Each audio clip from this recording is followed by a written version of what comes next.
بسم الله الرحمن الرحيم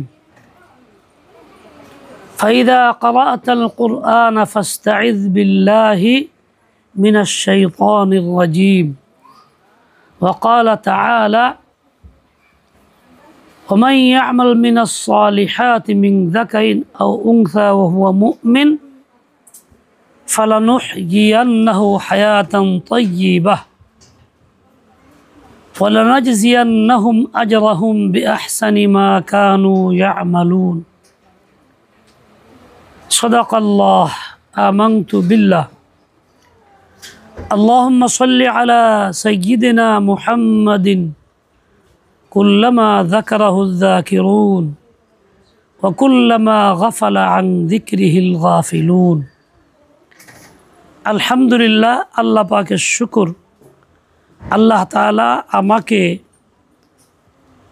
এই শিবালয় থানার অন্তর্গত এই টেপরা অবস্থিত মাদ্রাসা আয়েশা সিদ্দিকা এবং দারুন নাজাতের এই যে বালিকা মাদ্রাসায় আসার বসার তৌফিক দিয়েছেন, সেজন্য আমি আল্লাহর শুকর আদায় করি আলহামদুলিল্লাহ।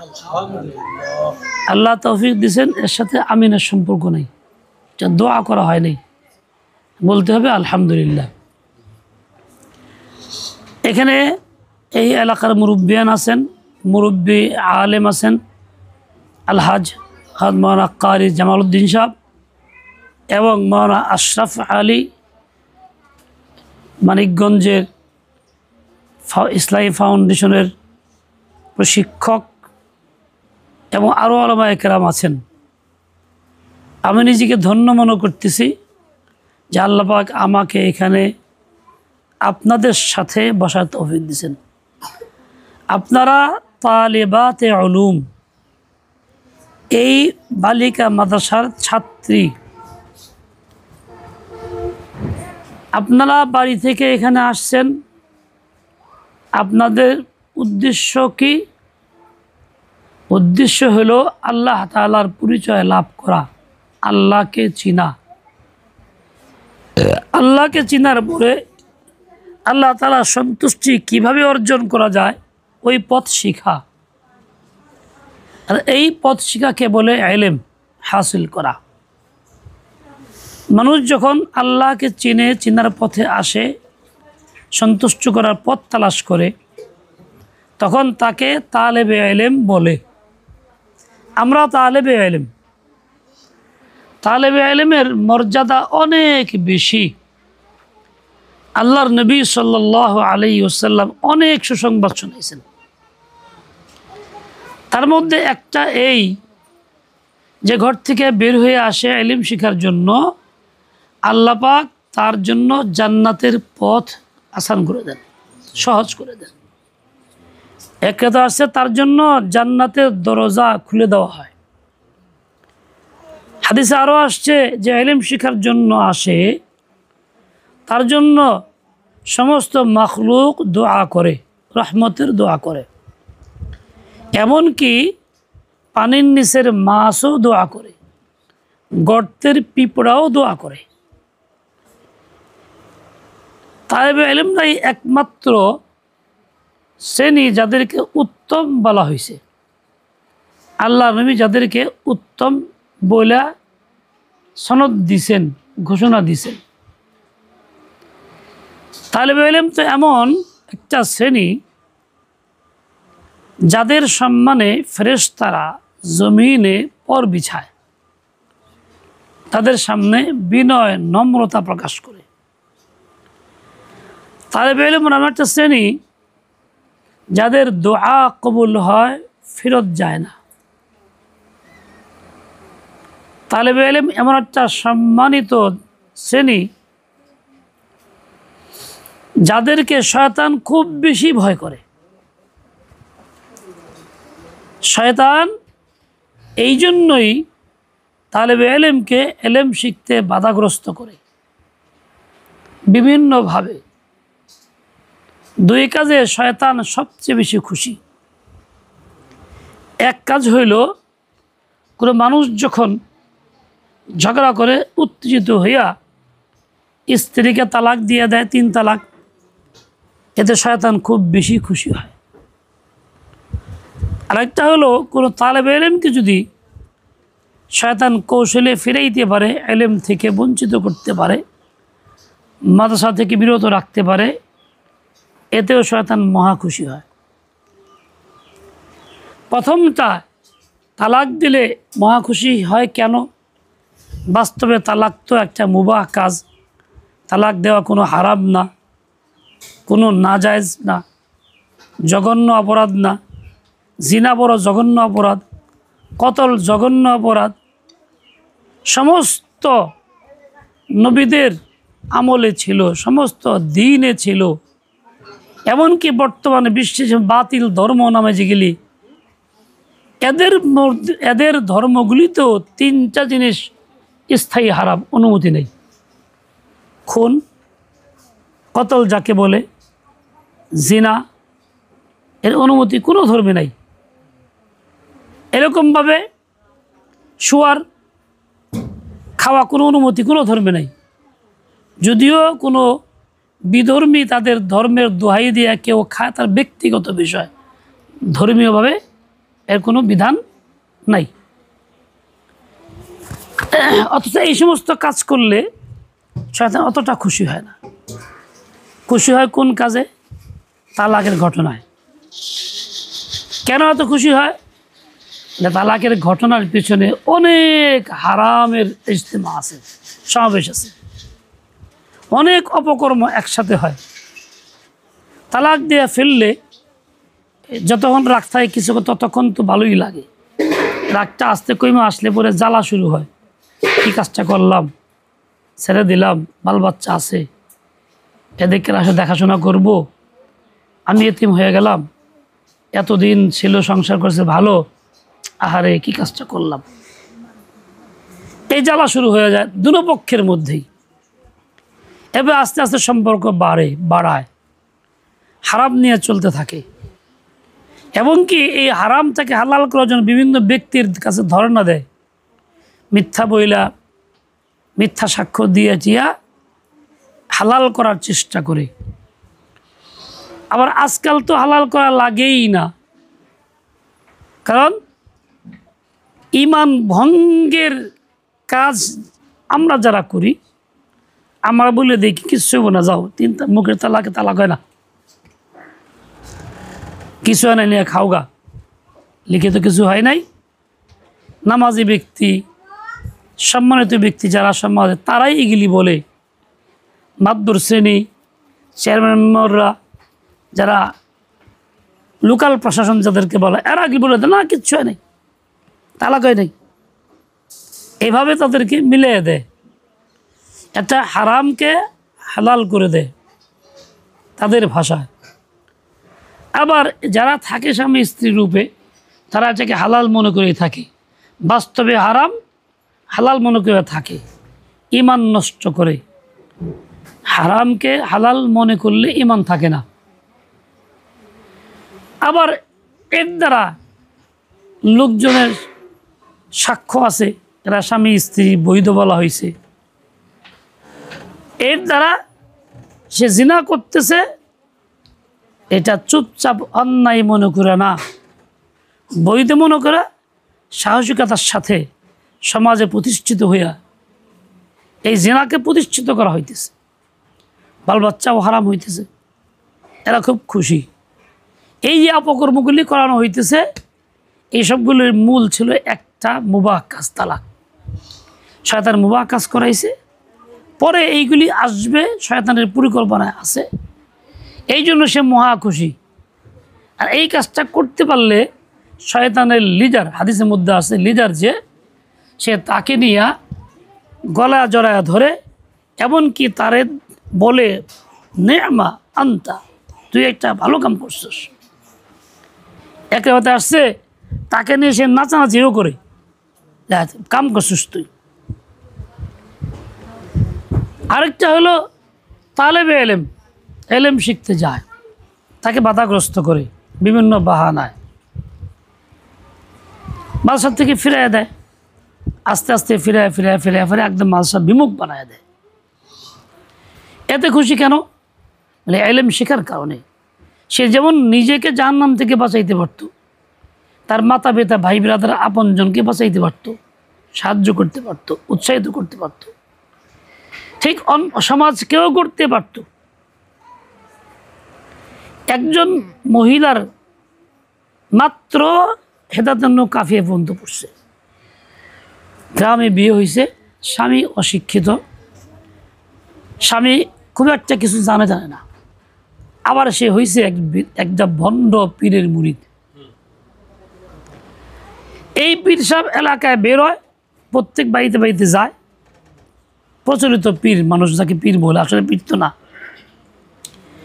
এই চাঁদা ওঠায়, টাকা ওঠায়, খায় দায়, থাকে, মানুষের সম্মান নামে সাজদা নেয়, নানান তামসা করে, হারামের উপর হারাম করে। তোমার এলে বাড়িছে, ওই বাড়ি এলা গরিব মানুষ, সে কামলা দিয়ে খায়, ওইখানেও গেছে, মেহমানদারি করছে, যাওয়ার সময় বলছে আমি আবার ঘুরে আসবো, যাওয়ার সময় দেখা করে তেমনি। তো বেচারা অতি ভক্ত, স্ত্রীকে বলে গেছে পীর সাহেব আসলে যা চাই দিও। ওই বেচারা বাড়িতে একটাই বকরি আসলো, একটাই বকরি, দুধের বকরি, বাচ্চা আসলো, আর ওই দুধ দিয়ে বাচ্চা নিজের সন্তান পালন করত। কিন্তু লোভ লাগছে পীর সাহেবের বকরির প্রতি, বন্ডের লোভ লাগছে, কইছে বকরি দাও। এই মহিলা মাদ্রাসায় পড়ছে, এত কাফিয়া পর্যন্ত আলেম হয় নাই, কিছু পড়ছে কিন্তু বুঝতে হয়েছিল। সে করছে কি, ঢেকির মনই খুলে না আয়াতের বকরি দেই, এ কথা কে দিছে দাবার, ওই বেটা দিছে দৌড় দিছে। পড়ে এর মধ্যেই তার আসছে, স্বামী বাড়িতে আসছে। কি হয়েছে? পীর সাহেব আসছিল, এই যে এইটা নিয়ে যাও, পীর সাহেব এটা চাই দেওয়া। এখন এই বেচার ডাকি, পীর সাহেব ডাকে, পীর সাহেব আসেন আসেন আসেন, দিই আসেন, হাতে তার ওইটা। পীর সাহেব আরও দৌড়ে যায়, মনে করলো মাথাতে বাড়িতে ভাঙবো। এখন এই যে একটা মহিলা একটা সামান্য হিকমত এবং কৌশলে ওই পীর সাহেবের বাড়িতে তাড়াই দিছে, বকি তো দেয় নেই, সামান্য মাদ্রাসায় পড়ছে।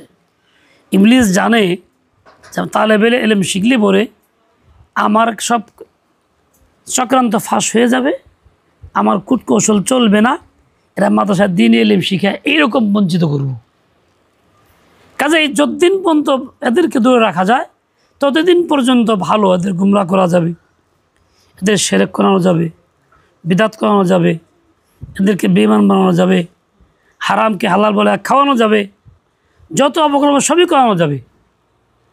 এই জন্যই ও একজন তালেবে ইলমকে বাধাগ্রস্ত করার চেষ্টা করে, আর এতে খুব খুশি হয় যে বাধাগ্রস্ত করতে পারে।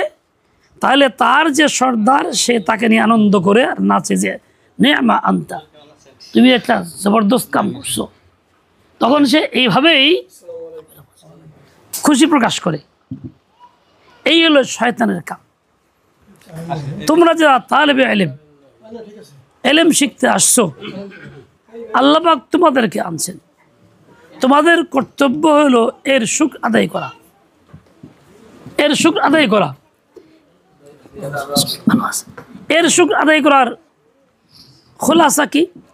খোলাসা হলো এই সময়ের গুরুত্ব দেওয়া, যথানীয় মাদ্রাসা নিয়মিত প্রতিদিন আসা এবং উস্তাদের পরামর্শ অনুযায়ী পড়াশোনা করা, শুদ্ধ করে পড়ার চেষ্টা করা এবং শিক্ষক শিক্ষিকা আপনাকে যেভাবে তালিম ও তারবিয়ত করেন তা গ্রহণ করা।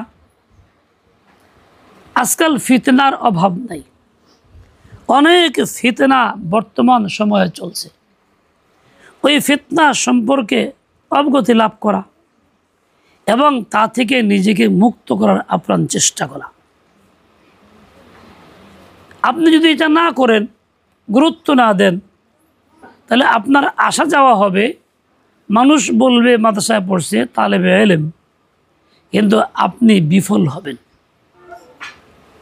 তো আপনার মূল লক্ষ্যে পৌঁছার জন্য কামিয়াবি হাসিল করার জন্য আপনাকে এভাবেই সময় দিতে হবে, মনোযোগ দিতে হবে, যাতে কোনো ক্রমে আপনার বাধা না আসে। বর্তমান সময়ে বাধা আসে অনেক।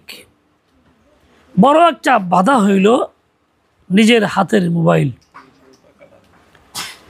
আজকাল বলতে গেলে প্রত্যেক পরিবারেই মোবাইল কম বেশি এক দুইটা আছে, এবং সেই মোবাইলগুলি টাচ মোবাইল না কি মোবাইল বলে আছে।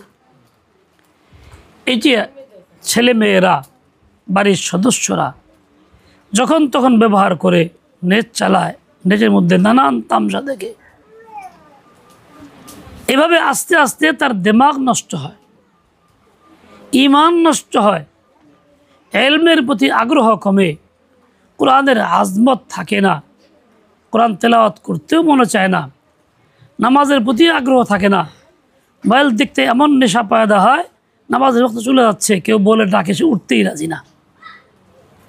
রাত দেখলে পরে রাতকে রাত চলে যায়, শেষ রাতে দিয়ে ঘুমায়, ফজর নামাজ গায়েব হয়ে যায়, উঠতে পারে না, কেউ ডাকলেও ওঠে না, উল্টা কঠিন তাকারাই করে বাপ মারও বিরক্ত হয়। বর্তমান সময়ে এই মোবাইল শুধু দুনিয়ার দ্বীনি ইলমের জন্য বাধা না, দুনিয়ার ইলমের জন্য বাধা। এই মোবাইলটা যারা এরকম বেশি ব্যবহার করে, ওইসব বাচ্চারা দুনিয়ার লাইনেও পড়াশোনা করে না, স্কুল কলেজেও মনোযোগী হয় না। এরকম অনেক ঘটনা আমাদের কাছে আসতেছে দৈনন্দিন আসতেছে। মারা বাচ্চা নিয়ে পরেশান হয়ে যায়, হুজুর খুব বিপদ, ভালো পড়াশোনা করতে হয় না, মোবাইল আছে, কথা তো আছেই, মানে অকপটে বলে ফেলে। মোবাইলটা দিছে কি জন্য, মাকসাদ নাই, কিংবা বাচ্চাকে দেয় নিজের বাড়িতে আছে, ওইটা বাচ্চা ব্যবহার করতেছে। বাচ্চা থেকে মা ব্যবহার করে, বাপ ব্যবহার করে, তো সেখানে আমরা কি করবো, আমরাও করি। এই তরুণ প্রজন্ম মোবাইল দেখা চরিত্রহীন হইতেছে বেশিরভাগ। এমন সব বাচ্চা কম বয়সে যাদের কল্পনা আসে না, তারা সব চরিত্রহীন হয়ে পড়তেছে। এরকম রেকর্ড আমার কাছে অনেকগুলি আছে। আমি হায়রান হই, কিভাবে এরা কি করে, বুঝলো কিভাবে, গায়ের শক্তি বা কোত্থেকে আসলো, সময়ই হয় নাই, কিন্তু অপকর্ম করতেছে। গতকাল এক ছেলেকে নিয়ে আসছে এক গার্জিয়ান, যে ছেলেটার ব্যাপারে পড়াশোনা করতে চায় না, আগে ভালোই পড়ছিল, কয়েকবার হেফজখানা পরে বাদ দিল, কেতাবখানা ভর্তি হলো, এখন আর পড়ে না, ভালো লাগে না। আমি তাকে জিজ্ঞেস করলাম আলাদা, ছেলেটাকে সত্য কথা বলো, তুমি কি করো? ওর চেহারা দেখলাম কিছু আবিজাবি লক্ষণ আছে। তো বললাম, তুমি এই সমস্ত অপকর্ম, হাত দিয়ে অপকর্ম করো? চুপ থাকে। প্রথম পর জি, করতে শিখলাম মোবাইল থেকে। এখন সে এই দীর্ঘদিন অপকর্ম করতে করতে ব্রেন গেছে নষ্ট হয়ে, স্বাস্থ্য নষ্ট হয়ে গেছে। আর পড়তে ভাল লাগে না, আর পড়তে রাজি না, কিতাব বুঝে না। এইভাবে বাচ্চারা পর্যন্ত ধ্বংস হয়ে যেতেছে। ছোট্ট কম বয়সে মেয়েরাও বেলান হয়ে যেতেছে। খুব সহজেই তারা অন্য ছেলের প্রতি আসক্ত হইয়া বাপ মাকে উপেক্ষা কইরা চলে যাচ্ছে। এই ঘটনা অনেক বেশি ঘটতেছে, আমারও জানা মতো অনেকগুলি আছে। তাহলে এটা আসলে বড় বাধা। এই মোবাইলের এই নেট মানে জাল মানে 2 নম্বর, 1 নম্বর না, নামটাই এরকম, মানুষকে 2 নম্বর বানায় ফেলে। তোমরা যারা তালেবে এলেম শিখতে আসছো, তোমাদের বর্তমান সময়ে সবচেয়ে বেশি পরহেজ করা দরকার এই মোবাইল এবং নেট। যারা করছো এই পর্যন্ত, তা খালিস তওবা করো, ওটা হাতছাড়া করো, জীবনে হাত দিয়ে ধরবো না, ঘৃণা করো। পায়খানা, মুরগির পায়খানা সামনে হাত দিলে লাগে, কোনো একটা পাত্রে রাখা আছে বা তোমার বসার বিছনায় রাখা আছে, তখন তুমি কি করবা? থাক, অসুবিধা নেই, এই মনে করে ব্যবহার করবা, নাকি ওঠা সরা ফেলবা, ধুয়েটে ব্যবহার করবা, কিংবা অন্যত্র দিবা? বলে পায়খানার চাইতে বেশি নোংরা হলো মোবাইল। পায়খানা বাহ্যিকভাবে হাতে লাগলে একটা অঙ্গ নাপাক হয় কিছু জায়গা, আর মোবাইল তোমার দিল নাপাক করে, রূহকে নাপাক করে, তোমার জীবন ধ্বংস করে, আল্লাহ বিমুখ করে। মোবাইল আসক্তরা নামাজ পড়ে না, কোরআন পড়ে না, জিকির তাদের মজা লাগে না, লা ইলাহা ইল্লাল্লাহ বলতে মনে চায় না, ইল্লাল্লাহ বলতে মনে চায় না, আল্লাহ আল্লাহ বলতে মনে চায় না, এলেম শিখতে মনে চায় না। এই সব থেকে বঞ্চিত হয়, এটা অন্যতম বাধা। দ্বিতীয় একটি বাধা হইল বর্তমান সময়ে মাতা পিতার মধ্যে যে কেউ একজন খুব বেশি যাতায়াত করে প্রতিষ্ঠানে, আজকাল বেশিরভাগ মায়েরা যাতায়াত করে প্রতিষ্ঠানে। যাতায়াত করে কী জন্য? তারা আসে মেয়ের খোঁজখবর নেওয়ার জন্য, অনেক সময় থাকে, বসে গল্প করে, আপাদের সাথে গল্প করে, যত বেশি ঘন ঘন আসা যাওয়া করে, সকাল বিকাল এটা সেটা নিয়ে, তত বেশি ওই বাচ্চার মনটা মায়ের দিকে আকৃষ্ট বেশি হয়, মাদ্রাসার মায়াটা কমে যায়। তখন সে মাদ্রাসা বাদ দিয়ে খালি ঘরে থাকতে চায়, মার কাছে থাকতে চায়। খাসভাবে একটা বাচ্চা মেয়ে যদি হয়, মা তার জন্য 3 বার আসে, আর ওই মেয়েটা আমার দুর্বলতা বাড়ে। তখন আস্তে আস্তে মাদ্রাসা থেকে আর মাদ্রাসা আসে না, বাড়িতেই থাকে। হাজার বললেও সে আসতে রাজি না। এই মার অতিরিক্ত আসা যাওয়া সম্পৃক্ত থাকার কারণে এই বাচ্চাটার পথে বাধা হয়েছে। আমরা যখন পড়াশোনা করছি, আমাদের সময় মাতা পিতা যেতে পারতো না, খোঁজখবর থাক 2-3 মাসেও কাউ দেখা হইতো না। ছুটি হইলে একবার আসতাম। এতে কিন্তু পড়াশোনার অনেক ভালো হয়েছে। তখন যারা পড়াশোনা করছে, এলেম শিখছে, আলেম হয়েছে, যোগ্য আলেম হয়েছে। এখন পড়াশোনা যারা করেও তারা অত যোগ্যতা অর্জন করে না, তার পিছিয়ে এটা একটা বাধা। আরেকটা বাধা হইলো এই মিথ্যা কথা বলা, যে মেয়েটা পড়তে চায় না, সে বলবে আবার খেলে মানে মারে, গলা টিপি দিছে, আমি যাইতেছিলাম খামাখা আমার ধরে থাবুর লাগাইলো। আর মা মেয়ের কথা এত বিশ্বাস করে যে মেয়ে ফেরেশতা, যা বলে তাই। ওখান থেকে পরিকল্পনা করে এই মাদ্রাসায় পড়াম না, এই আপা ভালো না। আর যদি আসে ঝগড়া শুরু করে দেয়, উস্তাদের সাথে ঝগড়া করলে উস্তাদের মন কত ভালো থাকবে ছাত্রের প্রতি। স্বাভাবিক আস্তে আস্তে তাদের মধ্যে দূরত্ব বাড়ে, বঞ্চিত হয়। এভাবে অনেক বাধার সৃষ্টি হয়, অনেক বাধার সৃষ্টি হয়। সবচেয়ে বড় কথা একটা হাদিসের মধ্যে আসছে, আন-নিসাউ হাবাইলুশ শাইতান, মহিলারা হচ্ছে শয়তানের জাল। জাল দিয়ে যেমন জেলেরা মাছ শিকার করে, শয়তান জাল দিয়া মহিলাদেরকে জাল বানায়, এদের দিয়া পুরুষদেরকে শিকার করে, পুরুষ জাতিকে গুমরা করে, বেদিন বদ্দিন বানায় ফেলে, হারাম কাজে লিপ্ত করে। বহু পুরুষ সাদা মাথা ছিল, দিনদার ছিল, নামাজ কালাম পড়তো, তার ঘরে স্ত্রী আসা পরে স্ত্রীর চাপে সে এখন চুরি চামারি করে, সুদ ঘুষ খায়, হারাম পথে গেছে।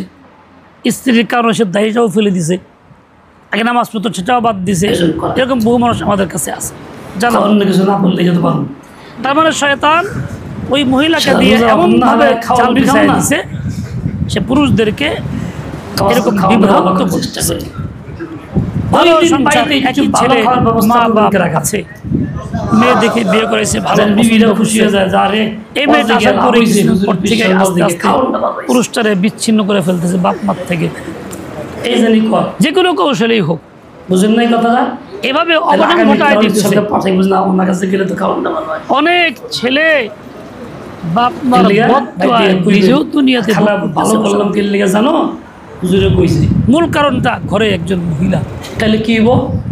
মোট কথা লম্বা কথা হইব, এরা হলো শয়তানের জাল। হাদিসে বলা হয়েছে, এটা কিন্তু এমনিতে না, আল্লাহর নবীর কথা শতভাগ সত্য, শতভাগ ফলে এবং ফলবে। আর এই ফিতনার যুগে তোমাদেরকে এখানে আল্লাহ তাআলা আনছেন, যে করেই হোক বাপ মা দিয়েছেন, নিয়ত যাই থাক, লাভিলাম, তোমাদের হেফাজত একটা জরিয়া আমি হয়েছে। আল্লাহর ব্যবসা করব, তোমরা এখানে আসছো, আমি খরচ বেশি করব, শয়তান কিন্তু তোমাদেরকে ছাড়ে নাই, পিছ ছাড়া হয় নাই। আমি যেমন জায়গায় আসছি, কাজে অসুবিধা নাই, নিরাপদে আছি। মাঝে এটা মনে না করে মাদ্রাসায় ভর্তি কিছু আর সমস্যা নেই। এছাড়া বাড়তি কোনো এই মনে করে বাপ মা একটু গাফিল হবে, শয়তান তার চক্রান্ত চালাইতেই থাকবে আরো প্রচন্ড আকার, যার কারণে পরে গুমরা করে ফেলবে। তোমাকে এলেম শেখার জন্য আনা হয়েছে, আল্লাহ পাক দিয়েছেন। তোমার করণীয় হলো এইটা, তোমার উপরে যে একটা তুমি শয়তানের জাল, তুমি এলেম শিখা আমল কইরা যথাযথ সহি পথে চইলা ইমান রক্ষা কইরা প্রমাণ করে দিবা যে আমরা মুমিন নারী, আমরা শয়তানের জাল। আল্লাহ পাকের নির্দেশ, তাআওয়ানু আলাল বিররি, আমরা শয়তানের জাল না, জাল হইতে চাই না। সিগায়ে আমর, তুমি এটা প্রমাণ করে দিবা যে আল্লাহ লাজিম আমাদের আশা তোমাদের থেকে এরকম কি নেকির কাজে, কাজেই তুমি এর জন্য যথাযথ মেহনত করো, কাজে সহযোগিতা করো, মনোযোগ দাও, সময় লাগাও, সবক না করো, ঠিকমতো মোতালা করো, ঠিকমতো পড়া মুখস্থ করো, কোরআন শুদ্ধ করে পড়ো। আজকে যে মেয়েটা পড়ছে, বাচ্চা মানুষ ভুল পড়ছে, এই ভুল পড়ার কারণে সে যদি সংশোধন না করে আমরা পড়া দেখাই, আজীবন এই ভুল নিয়ে থাকবে, তার নামাজ হবে না। করলো তো মাদ্রাসায় নামাজ হারায় গেল, এরকম হবে। শুধু তাই না, বেঈমান বানায়া ছাড়বে। আমি শয়তানের চক্রান্ত কত বড়। একটা মেয়েকে যখন তালাক দিয়ে দেয়, মেয়েটা যদি আল্লাহকে না চিনে, আল্লাহর উপর আস্থা না রাখে, হারায় ফেলে, তালাকের পরে সে বারবার ওই হারামের থাকার জন্য চেষ্টা করে, এর কাছে যায় ওর কাছে যায়, সুপারিশ করে, আমাদের কাছে আসে, যদি তাবিজ দেন যাতে সে খারাপ কাজে আমার প্রতি আকৃষ্ট থাকে। এই হারাম করার জন্য আমরা তাবিজ চাই, আমাদের করি, আল্লাহর দোয়া হুকুমকে চাই। অমান্য করি, খারাপ তুমি কাজ করবা কেন? কে করুন ছেলে পেলে আছে, ছোট বাচ্চা, ওরাই বা কোনো যাবো, আবার বাপ মানাই, কোথায় গিয়ে দাঁড়াবো? মুমিন তোমার কাজ তো বাপ মানা, তার ভরসা না। তোমার কাজ তো আল্লাহ আমার রব, আল্লাহ আমার রাজ্জাক। উল্টা যখন তুমি ইলম সহি করে শিখবা, এই ইয়াকিন আস্থা অর্জন করবা, তখন হারাম কাজ করতে হবে না। ঠিক আছে, তালাক হয়ে গেছে, সমস্যা নাই, আমি হারাম করতে রাজি না, হালাল নিয়ে থাকবো, তাতে আমার যা হয় হবে, না খায় অভিজ্ঞতা বুঝছি, ঈমান নিয়ে থাকবো, আল্লাহকে নিয়ে থাকবো। আল্লাহ কোনো বান্দা বান্দিকে না খায় রাখে। হাতেমে আসম রাহমাতুল্লাহ ইচ্ছা তাই করে, একজন বড় বুজুর্গ ছিলেন, বড় মুহাদ্দিস ছিলেন, বড় মুজাহিদ ছিলেন। বছরকে 3 ভাগে ভাগ করতেন। দলীয় 4 মাস জিহাদে কাটাইতেন, 4 মাস হাদিসে ভর দিতেন, 4 মাস বাইতে ইবাদতে মশগুল থাকতেন। ক্ষমতা পাইলে কি খারাপ সর্বনার জিহাদে যাবেন, স্ত্রীকে বলতেছেন আমি তো জিহাদে যাব, তোমার কি দিয়ে খরচ কি দিয়ে যাব? তো অপরাধ করব জীবনে। আজীব আল্লাহ তাআলা আজীব বান্দী, আমার আমলনামায় আসবে, বলতেছে আমার যতদিন হায়াত আছে ততদিনের খবর খরচ দিয়ে যাবে, আসবে। কিয়ামতের মধ্যে দেখব যে সেই বলতেছে আশ্চর্য কথা কও, হায়াত কি আমার হাতে, আমি জানি কয়দিন বাঁচবা? আমি তো জীবনও মত খাইনি। উনি বলছেন আমার হায়াত যদি আপনার হাতে না থাকে, আমার রিজিকও আপনার হাতে না। আপনি যাবেন জানগা, বুদ্ধি দিলা, সমর্থন করছিলেন, উনি চলে গেছে। কি কাজের মধ্যে? খারাপ কাজের মধ্যে করছে। পরের দিন পাশের বাড়ির এক মহিলা জিজ্ঞাসা করে, হাতিম যে গেছে কিছু দিয়ে চেয়ে গেছে, কি দিয়ে গেছে? যে কারণে হইছি মারিনি, কেমনে চলতেছ? এই গুনাহ। উনি জবাব দিয়েছেন যে রিজিক খাইতো সে চলে গেছে, নোট পাইয়া আর যিনি রিজিক দেন তিনি জান্নাত, তিনি আছেন। যে 500 টাকার নোট তোমাকে দিল, রিজিক দেন কে? সে কি 500 টাকা আদায় করবে না? রিজিক দেন কে? 10 গুলো দেয় আল্লাহ তাআলা। আল্লাহ রাজ্জাক দাও, কেমনে কলে ফালা। হাতেম তো রিজিক দাতা না, হাতেম তো রিজিক ভক্ষণ করে খায়, সে আমাকে কি দিবে? এই যে ঈমান ও ইয়াকিন একজন মহিলার নির্বাচিত করো, যে যেখানেই থাকো তুমি তালেবে ইলম, তোমার এই ঈমান ও ইয়াকিন হাসিল করতে হবে, তবেই তুমি হারাম কাজে লিপ্ত হইবা না, হারাম কাজে আকৃষ্ট হইবা না। তখন আল্লাহর প্রতি আস্থা করবে, কোনো সমস্যা নেই।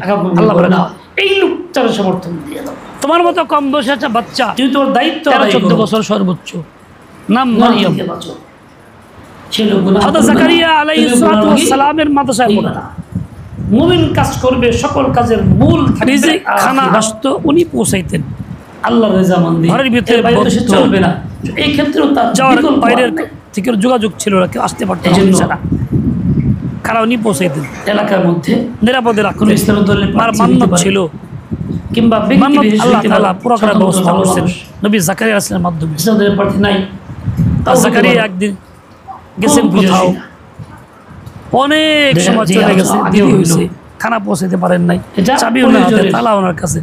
হালের তাকাজা, হযরত মারিয়াম ভিতরে, এর উপরে চলি ইনশাআল্লাহ। উনি পরিহান হয়ে এটা আসছেন যে না খেয়ে কাদাকাদি করছে কিনা।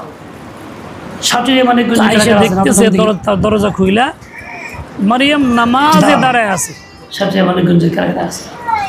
আর তার 3 নং সিটের চতুর্দিকে মধ্যে। সামনে রাখা আছে মাশাআল্লাহ, বিভিন্ন অনেক রকম আজিব তো ফল, আজিব। যেগুলি এই দেশের না, এই মৌসুমেরও না। একটা ওয়াজিব জীবনে আছে। নবী জাকারিয়া আলাইহিস সালাম জিজ্ঞাসা করেন আশ্চর্য হইয়া, قال يا مريم أنى لك هذا, ও মারিয়াম এই পরিবারে। কোত্থেকে পাইলা? সমাজে আল্লাহ তাআলা তখন তিনি আজীব কথা বলছেন যা আল্লাহ ইসলামের কোরআনে শাসন উল্লেখ করেছেন। ব্যবস্থা, قالت هو চালু من হয়ে যাক। عند الله, এই মেহনত করা, তিনি বলছেন এগুলি আল্লাহর পক্ষ থেকে আসছে। নিজের মেজাজ তৈরি করা, একে অপরকে ইন্না বলা, আল্লাহ ইয়ারযুকু দাওয়াত মান দিতে ইয়াশাউ থাকা। বিগাইরি হিসাব, এই জন্য প্রয়োজনীয় আল্লাহ যাকে ব্যবস্থা চান গ্রহণ তাকে করা, বেহিসাব রিজিক। যারা এই কাজটা তাদের সঙ্গে মিলা কাজ করা।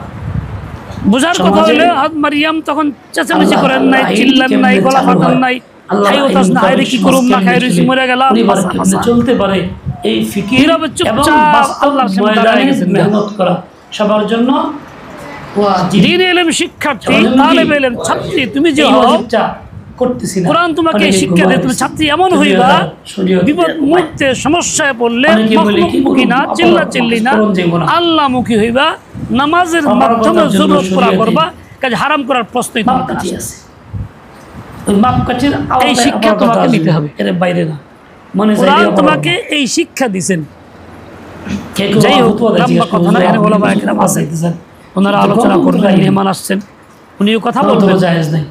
এমন তো লোক আমরা জীবনের যেন মধ্যে নাই, আমাদের লক্ষ্যে পৌঁছার যাবতীয় জীবনের মধ্যে নাই, আসবাব সবার গ্রহণ করি, মেহনত এ আমার ফতোয়া দিবার চাইছে, কোনো চেষ্টা চালায়া যাই, আমি জিজ্ঞেস তুই কোনো কিছু মধ্যে পা নাই? না হই। কথা কয় না। অনেকে ধোকা দেবে, বাতাসা পেলে তুমি কি ট্যাক্স হবে, দাও গণতন্ত্রে, থাকো গণতন্ত্রের দেশে। অনেক কথা ভোট বলবে, দাঁড়িয়ে দাও, বলে কিছু হোক গণতন্ত্র না হোক আমি এলিম শিখবো আল্লাহ বাজারে কাজে করার ট্যাক্সটা জন্য, গণতন্ত্র পরেরটা আইনে পরে দাও। দেখবো নি, বা- কোনো যুক্তি ইসলামের মুক্তি দলিল বাজার দলিল নেই, ট্যাক্স প্রমাণ মুক্ত হবে। আমি শিখবো তাই রাস্তার শিখে ট্যাক্স নাই, ট্যাক্স মুক্ত হবে। উত্তর ছিল বিরোধ করতে গিয়ে যে মাদ্রাসা ট্যাক্স পরে দাও, কি এটা না কোথায় হবে নিয়ে দাও? ওইটা বলার এই সাহস না বিলাস থাকলে কেন, এটা কথা কোথায় বলা নিয়ে যাবে, দাও? ভাই আমি কি মোবাইল হবে দরকার চালাও, নাই, আমার দাও, করে এটা লিও, কোথায় নিয়ে দাও? দেখবনি পরে কি হয়, গণতন্ত্রের ভিতরে নাই। সহজ কথা। তো জিব্বে রইছো, হেজে চোখে দেখলা তার না। সাথে তুমি এখান থেকে এমন হ্যাঁ? ইস্তেকামাত হাসিল করবা, এখন দিন ভালো মতো। কাজের কথা কইছি, এখন মুশকিল লাগতেছে। তোমাকে এখন এলেম গণতন্ত্র- শিক্ষা যা দেওয়া হইতেছে এর উপরে আমল করতে হবে। আমি এই কথা বলি না। যদি এর পরিপন্থী দিন কোনো কায়েম কাজ হবে তোমাকে না। আহ্বান করে, বলি, অন্যরা দিন সহযোগিতা করে, কায়েম করা সম্ভব ডাকে হবে। চাপ সৃষ্টি করে, নিজের ভিতরে আরেকজন সেখানে মোটেই রাজি হবে না, যে না অন্যায় থেকে এটা যা হয় অনেক হবে। ক্ষেত্রে বাঁচা সম্ভব হবে, মনে করো সহযোগিতা হবে। তুই পাত্রী, বিয়ের সন্ধানে কাজেই পাত্রপক্ষ আসছে, যতটুকু সম্ভব আমার দেখতে চায়। আওকাতে আছে, অতটুকু তো করতেই পাত্র হবে। তার বন্ধু বান্ধব, মূল কথা বাবা, হলো এইটা। দাদা, এই চাচারা ওয়াজিব সবাই থেকে মিলে আমরা দিলাম, গাফলাতের মধ্যে পড়ে আছি। এটা হারাম ঘুমায় শরীয়তে। রয়েছি। জীবন ভরা থাকলে স্পষ্ট বলে দিবে, ওয়াজিব নিয়ে হারাম চলে গেলাম। করতে রাজি না। কাজাও নাই, কাফারও নাই। বাপ মা বলবে হ্যাঁ ভালো পাত্র পাইছি, তুই এরকম করস কে, তওবা বিয়ে কি? হবে, তাছাড়া আগে করো না, এখন করবে না। দাদির নানি খুশাবি, হ্যাঁ বিয়ে অন লাগবো না, খারাপ পথে ভোট দিছো, ভালো বলবে পথে আল্লাহ ভোট যেখানে দাও। মানুষ সেখানেই হবে, হারাম করতে রাজি না। ব্যক্তি আমি বলে কথা না, তারা তোমাকে আমি জোরাজুরি নির্বাচন করলো, করবো তাও না। একটাই কথা, আমি আল্লাহর তোমাকে বাইরে কাজ যাবো। করতে হবে। তো এলেম শিখার ফল আমি যাতে পথ এইটা দেখাই হয়। দিছি, পথ দেখাই দিছি। সর্বশেষ কথা বলি, আমরা ব্যক্তি পুরুষ অবশ্যই মহিলা সবাই কিন্তু তোমাকে এমন কিছু রোগে আক্রান্ত যে এই রোগের ওয়াজিবটা কারণে আদায় করবো ইমান কে? হারা হয়ে পড়তেছে, সমাজ ইমান হারা হয়ে পড়তেছে। ঘুমায় ঘুমায় এই জন্য ফিকির নাই, চেষ্টা মূল নাই, কথা না কইয়া। মেহনত নাই, কোনো জীবনে রকম কারো জ্বালা উপায় না, যন্ত্রণা নাই, এমনি খালি সহজ কথাই বুঝো।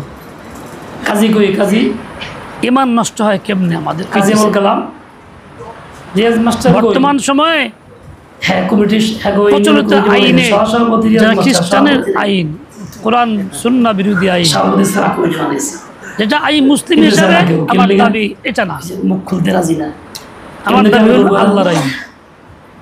কিন্তু সভাপতি আমি এটা বলতে ভুলে হবে। গেছি, আল্লাহর দেওয়া আইনের দাবি আমি করি না, দাবি করলেও কুফরি দাবি করি, কুফরি আইন দাবি করি, অমুকের ফাঁসি চাই বলি, ধান করার অমুকের কেউ এই আছে চাই এখানে? বলি, ধান করা? যেটা কুফরি আইন।